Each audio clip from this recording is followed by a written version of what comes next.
kaming gulay dahil yun ang ulamin namin ngayong gabi. So, yan. Pupunta na nga ako kay Itay. Diyan. May pabili-bili pa yun si Marites. Charot. Yan. Dumating na nga ako. Namitas na nga lang si Itay. Tingnan nyo. O, diba? Hindi kasi masyadong marami dahil kababago lang tinanim ni Itay dyan. Okay. O, tingnan nyo. Pagtsagaan mo na natin yan ganyang gulay guys kasi ngayon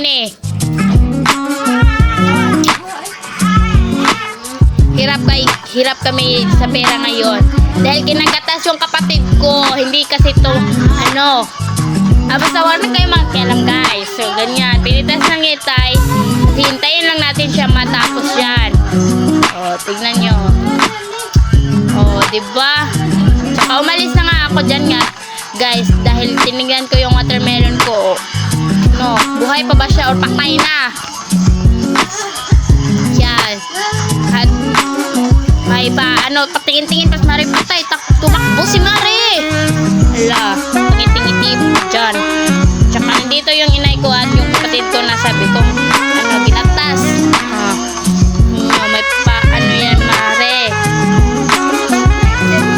Kasi yun yung bibig niya may sira. Kaya hindi siya kaya ginatas namin. Tsaka yan. Tinawag nga dyan ako ni Itay. Tignan nyo. At saka itusan ako na Itay nga puno na yung planggana. Tignan nyo. Pinakita sa inyo. Alit lang kasi yan kasi yun pinakita ni Itay. Pinakita o dyan. So balik na naman tayo sa kanya. Tignan nyo. Diba? Balik na naman tayo.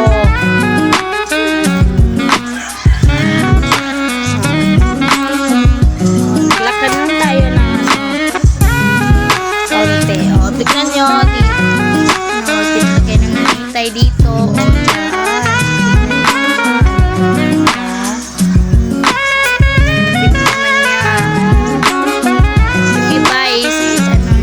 Balik niya rin dahil baka pwede pa. Ayan, lumipat na naman dahil tapos na siya sa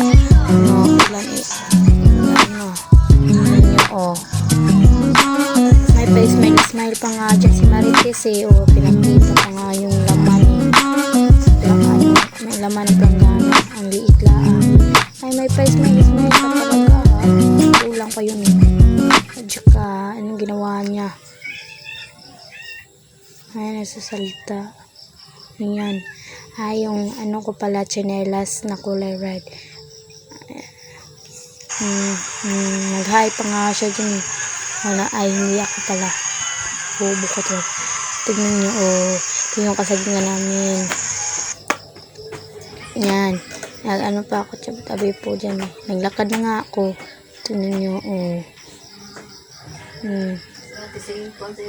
sinunda na nga namin yung Itay ko. Tingnan nyo. Nauna pa yung kapatid ko kaysa sa akin. Tingnan mo lang. Una pala, malapit na tayo sa kanila.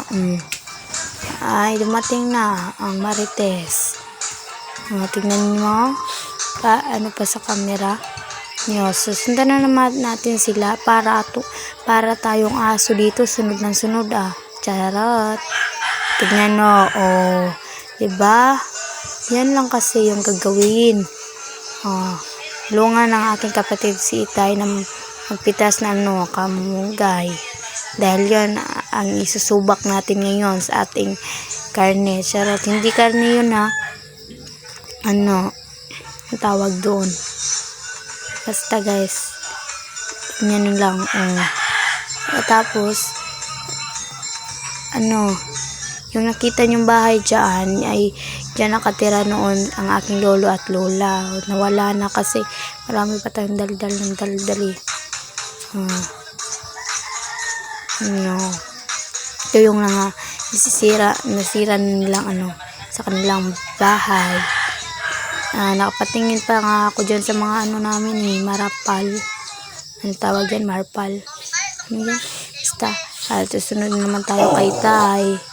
Tignan nyo, Yan pansinin yung paligid namin ng dumi kasi hindi pa nalilinisan. Ito pala yung bahay nila. Pinakita ko na. Ayun pala yung CR. Tignan nyo, Susunod na naman tayo. At nandyan yung totoong aso namin, hindi ako tignan nyo, napalingon pa ako sa sigarilyas. Yung aso namin is isang mabait na aso talaga. Kikinig siya sa amin kung anong pagagawa namin sa kanya. Yan guys, umupo na nga si inay dyan, nabantay siya kay baby. Tignan nyo, ang likot-likot. So yun lang guys.